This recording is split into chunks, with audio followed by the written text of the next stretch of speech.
حضرت ابراہیم خواص رحمۃ اللہ تعالی علیہ آپ فرماتے ہیں، اگر کوئی شخص دل کو پاک کرنا چاہتا ہے، دل کو برے خیالات سے ستھرا کرنا چاہتا ہے، دل کو گناہوں کی لذت سے پاک کرنا چاہتا ہے، اور وہ چاہتا ہے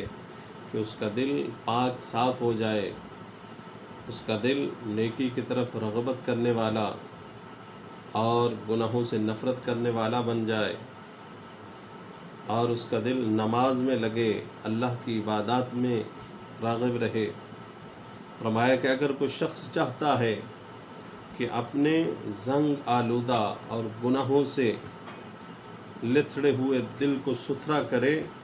تو فرمایا کہ 5 چیزیں ایسی ہیں، 5 چیزیں جو انسان کے دل کو صاف اور ستھرا کر دیتی ہیں۔ ان میں پہلی چیز فرمایا قرآن مجید کو غور و فکر کے ساتھ پڑھنا،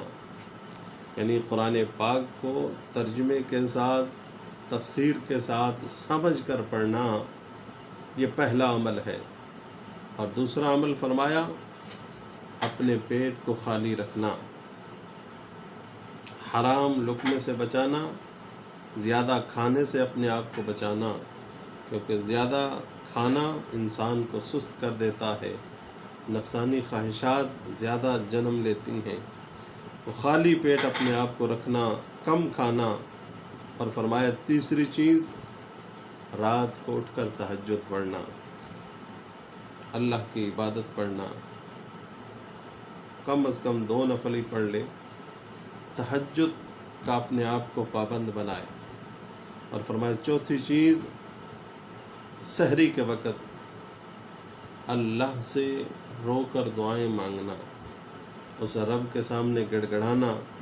اپنے گناہوں کو پیش کرنا اور گناہوں کی معافی مانگنا۔ اور فرمایا کہ 5واں کام ہے جو گناہوں کو پاک، دل کو ستھرا کر دیتا ہے گناہوں سے، وہ نیک لوگوں کی صحبت میں بیٹھنا ہے، وہ علماء ربانیین کی صحبت میں بیٹھنا،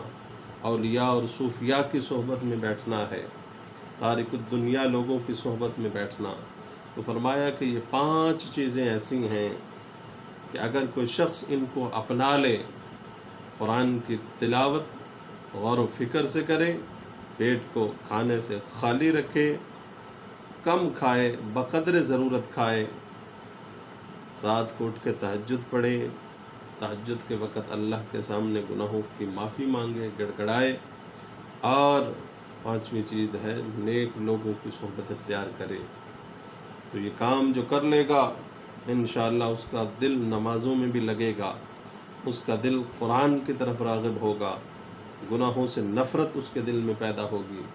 اور جو یہ 5 کام کر لے گا اس کے دل میں اللہ کی طرف سے نور پیدا ہوگا جو اس کے دل کو چمکا دے گا۔